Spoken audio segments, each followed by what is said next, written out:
with the encouragement of the football coach who said, you know, you're probably not going to play in the NBA, but with your size, you might be able to play in the NFL. And he was right.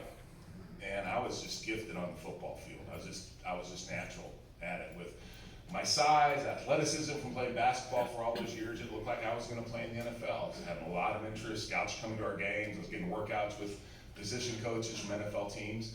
And then one day in practice, at the end of practice, Missouri is just like it is here in the summertime, hot and humid. Practice is over. We're not even going to run wind sprints that day. We're walking through trick plays for that Saturday's game. And not even wearing helmet and shoulder pads. And somehow I managed to step into a hole and blow off my left knee. Came back.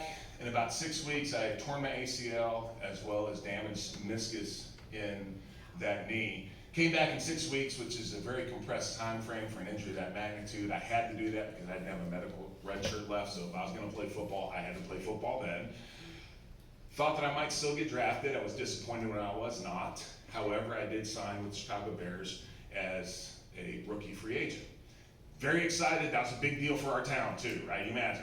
Little bitty town, here I am. I'm going to go play for the Chicago Bears. So go to the rookie training camp, which is a very intense event. Your first day there, you go through all these physicals, including, of course, orthopedic surgeons checking out every joint and ligament and muscle and making sure that your body and everything about it works perfectly. I knew my knee was hurt, but no one said anything about it. And the doctors didn't say anything about it. So when I went to bed that night, man, I was over the moon because the next day, I was going to realize my dream. That dream I'd had ever since I was a little kid. I was going to walk on to the practice field with the Chicago Bears. Next day comes, get on the bus, go to the training complex. As I'm getting off the bus, everybody else was taken up to the field house and the practice field.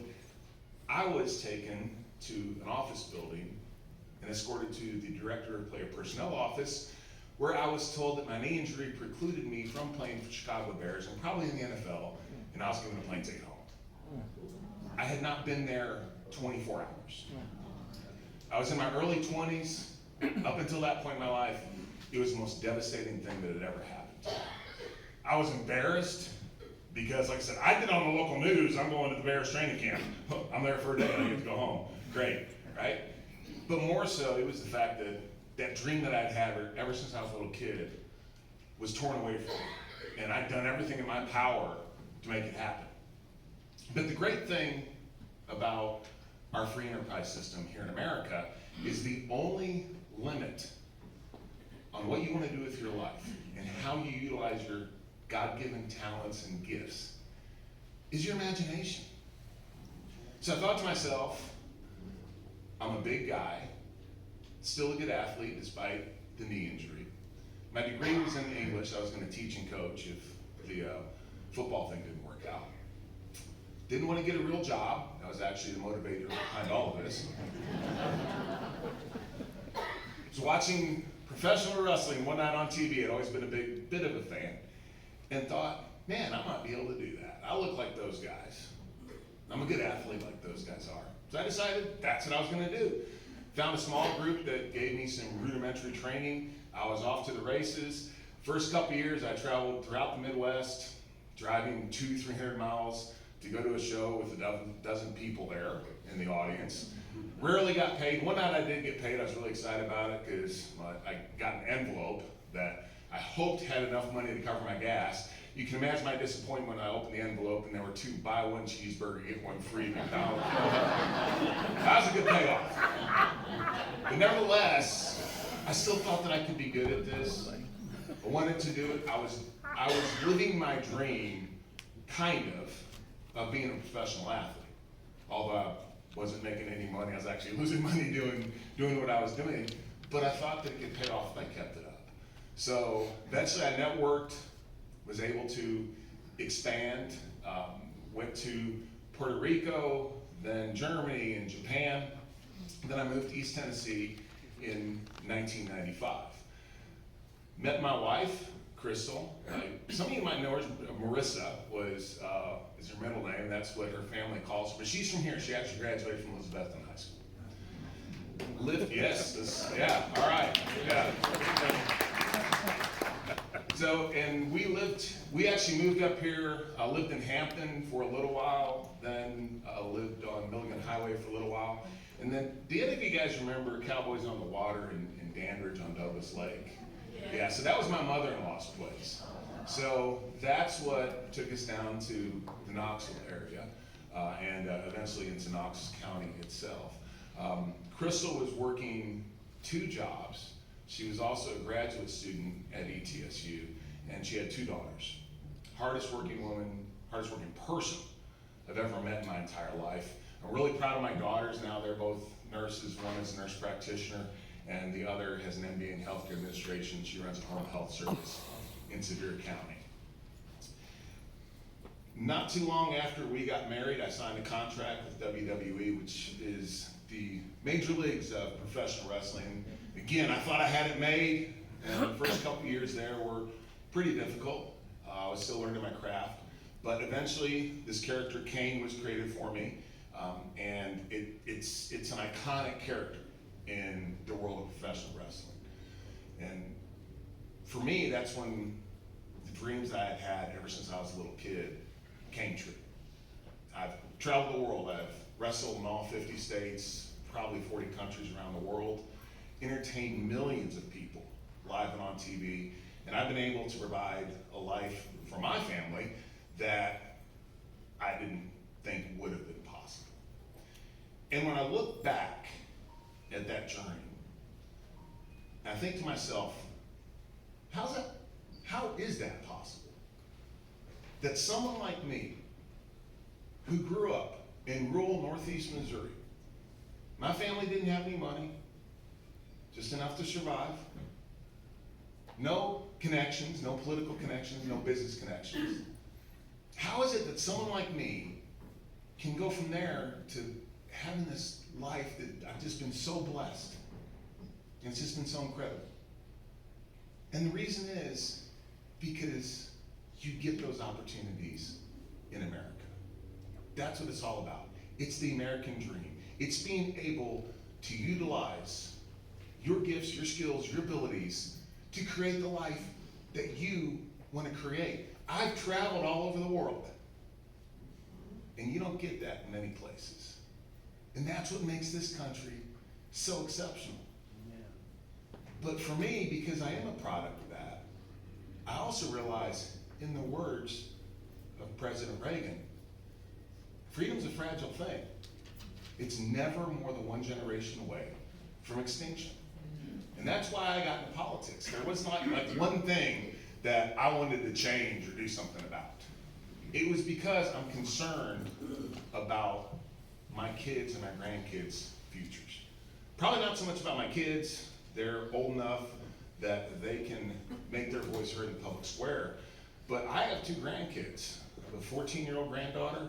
I can't wait till she turns 20 so we can have our sweet little girl back and get into his teen years. I have a 14-year-old granddaughter named Madison and a 7-year-old grandson named Cooper. And they're awesome.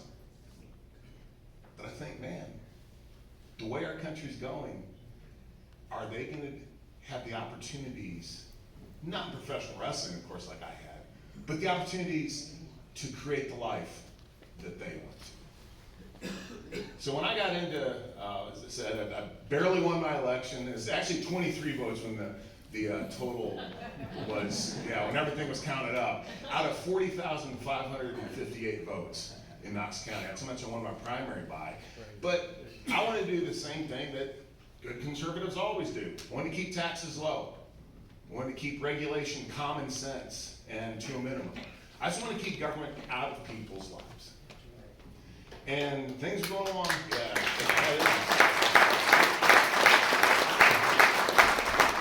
Everything was going along swimmingly until March of 2019. And the COVID pandemic hit.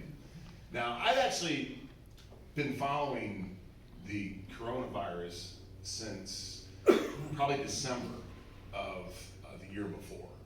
when I started hearing about what's going on in China. China, it's always China, by the way. You're exactly right. What was going on in China? So I'd heard about it, I talked with our public health people, and I was like, what is it, there's a pandemic coming, what's gonna happen? And they said, well, probably be a lot like when the bird flu and the swine flu came. We'll be dealing with this for 6 months. I wish it would have been 6 months. Then I talked to them, I guess in January, and at this point, the World Health Organization was taking a lot of criticism because they were praising China's response to the coronavirus. And those are two different things, by the way. Coronavirus is actually the virus. COVID-19 is the symptom set of the disease. But nevertheless, that was before we even had COVID-19. They're still calling it coronavirus. But nevertheless, but China's locking everyone in their homes. We can't do that here because we're not a communist country. 3-4 months later, that's exactly what we were doing here as well. So don't get me wrong, I think that COVID-19 is a very serious public health issue. Unfortunately, I also think that it was exploited for political purposes. And now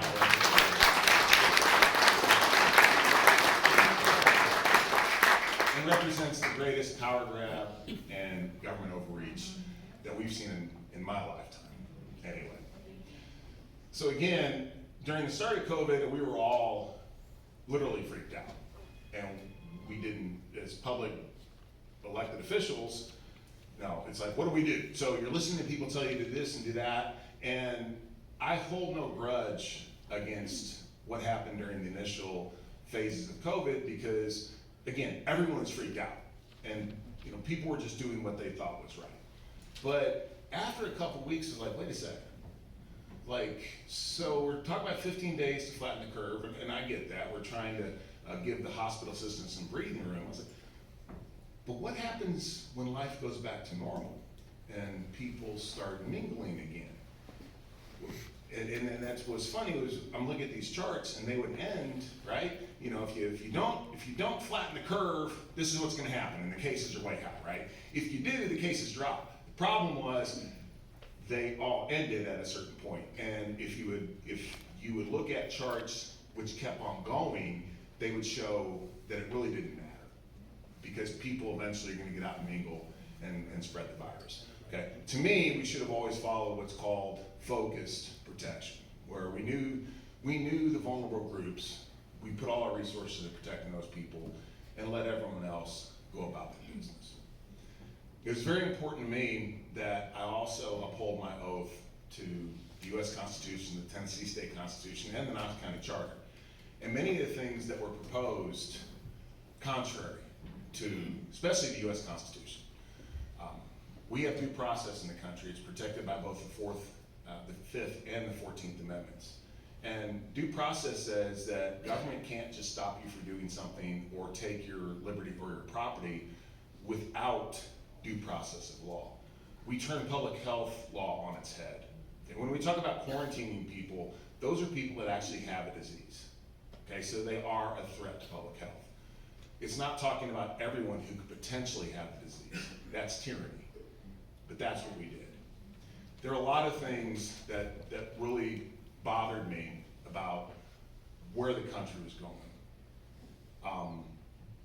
Eventually, I think other people started seeing what was going on, and folks like me were no longer alone. And I had some battles, and it's very strange with Tennessee state laws it formerly was, as far as I didn't have the authority in Knox County to do a whole lot. I mean, people think that the mayors were doing all this. I was doing literally nothing. In fact, we had a board of health who was making all these decisions. I sat on the board of health, but I couldn't control them. And you saw a lot of votes which were 8-1. And I was the one person saying, we can't shut businesses down. We can't make people wear masks. We can't do all these things because we don't have the legal authority to do that. And I also believe that my job as an elected official in the United States of America is to protect people's liberties. And we're depriving people. We're depriving people who have done nothing wrong of their liberty. And of course, I got called a fascist and all sorts, and murderer, and all sorts of really nice names because of that attitude. So nevertheless, we work our way through COVID. The Board of Health was, the county commission stripped them of their policy-making powers and made them an advisory board, as they should have been all along. So we moved through COVID. Then with the vaccine, President Biden decided that he had the authority through executive order to mandate employers make their employees take the vaccine. An executive order is not law, and we should all remember that. Executives do not legislate. I don't legislate in Knox County. President Biden did not have the authority to do that. If anything, it should have been a matter for Congress, but even then I would argue that it's unconstitutional. So I wrote a letter to him. He didn't read it, obviously, but I didn't figure he would. But basically saying you are well outside of your congressional powers, because we have separation of powers in this country, and that means that the legislative branch legislates, the executive branch carries out the laws, the judicial branch makes decisions about those laws. And you have basically said that I am the legislature as well as the president. And also, the Constitution actually doesn't say anything about public health emergencies. Therefore, under Amendment 10 of the United States Constitution, that's a state power. And that's one thing that President Trump did very well during the pandemic, is he allowed the states to make their own decisions. Constitutionally, that's what should have happened. But President Biden said, no, you're gonna do this because I'm the president and you have to. So I told him we weren't gonna do that in Knox County. And we never did, actually. And then, of course, all that got thrown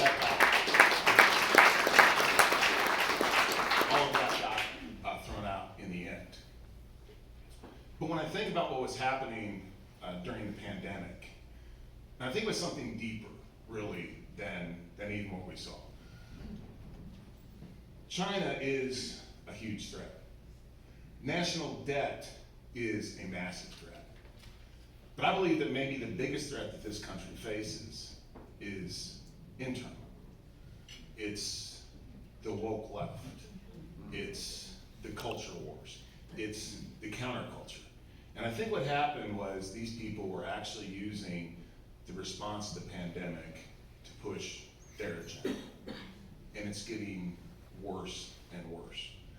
Shortly after Roe versus Wade was overturned by the Supreme Court, there was a pro-abortion protest in Market Square in Knoxville. When I say pro-abortion, the pro-choice position, as articulated by Bill Clinton, was that abortion should be safe, legal, but rare. That's not what the pro-abortion people believe. They believe that abortion should be prolific and there's something to brag about. Even Joe Biden, when he was a senator, said that every abortion is a tragedy. So they have a pro-abortion protest in Market Square. And I will never, ever forget. This image has been burned into my brain. A friend of mine sent me a picture of a woman who is holding a sign at this protest. And the sign said, if God can kill his only son, why shouldn't you be allowed to kill yours? Wow. Which is stunning to me on a number of levels. But again, at a deeper level, and kind of a philosophical level, that statement of, if God, why not man, is a hallmark of cultural Marxism. Okay? Here's the thing. Cultural Marxism is real. We hear this term. We don't know where it came from. It actually started shortly after the Bolshevik Revolution in Russia, when intellectuals were trying to figure out, Marx had the idea of it was going to be a worldwide revolution of workers. It wasn't. Fizzled out. And it wasn't even led by workers in Russia. It was a very small segment of the population that launched the Bolshevik and were able to claim victory in the Bolshevik Revolution. So these intellectuals in Germany are trying to figure out why that happened, and they realized that capitalism benefits everybody. So the workers are never going to get on board because their quality of life was better. Yeah, not as good as the capitalists, but nevertheless, it was not going to be a bottom-up movement. It had to be a top-down movement. So there was a school in Frankfurt, Germany, and they developed this culture Marxism, which is not focused on economics, but was focused on destroying Western civilization. Here's the thing. Don't know what they're going to replace it with. They just want to destroy what they currently see. See, if they see things like critical theory, okay? Critical theory is actually the precursor to critical race theory. The critical theory is the study of structures of oppression within a society, okay? That's where all that stuff comes from. It's real. There's historic, a legacy there. But one of the most important things is, in communism, and we think that communists are atheists, right? Agreed? They're atheists. They don't believe in God. They don't believe in God. But they are very religious. Their religion is the state. And their God is man. So when this person is saying, if God, why not man? Literally, who's going to make the rules? Well, we believe, and I'm sure most of you in this room as Christians believe, that the rules, the laws of nature, were put in place by a benevolent God. They're immutable. They never change. And that's where we derive our morality and all the other things that make society work. They don't believe that. They think that man writes the rules so he can change them at any time. And that's an incredibly dangerous place to be. If you don't think that they're here, though, they are here. They're in Knox County. They're everywhere. And it's a religion. Unfortunately, there's not much reasoning with these folks because they're religious fanatics. And if you, well, they might be insane, but I often say it's not a mental illness, it's a religion. And if you don't agree with them, you're an apostate, you're a heretic, but you gotta go. And there is no room for compromise. There is no room for talk. And they want to burn everything down. I believe that our job as Tennesseans is to make sure that doesn't happen in our state.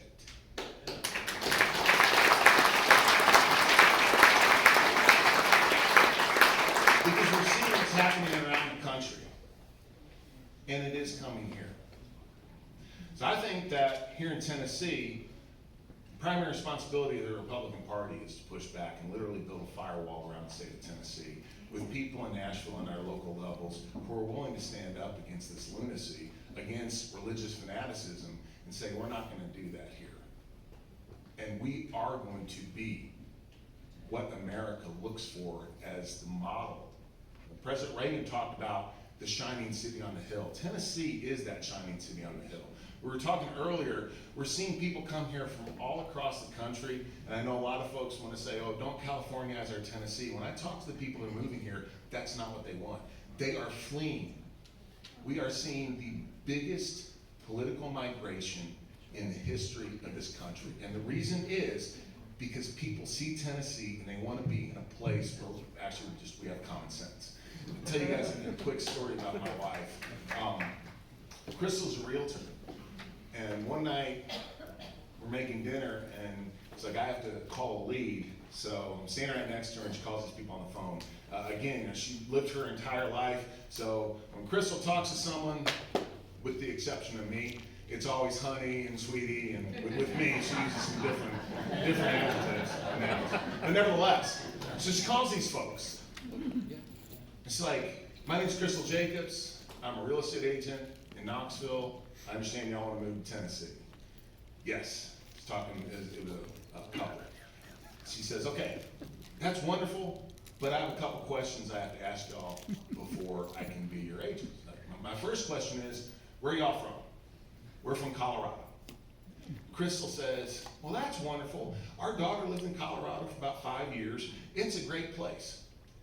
Then my sweet, southern, polite, nice wife says something that absolutely mortified me. She says, but my second question is, are you all Republicans or Democrats? Because if you're Democrats, you're either a liberal BS in Colorado.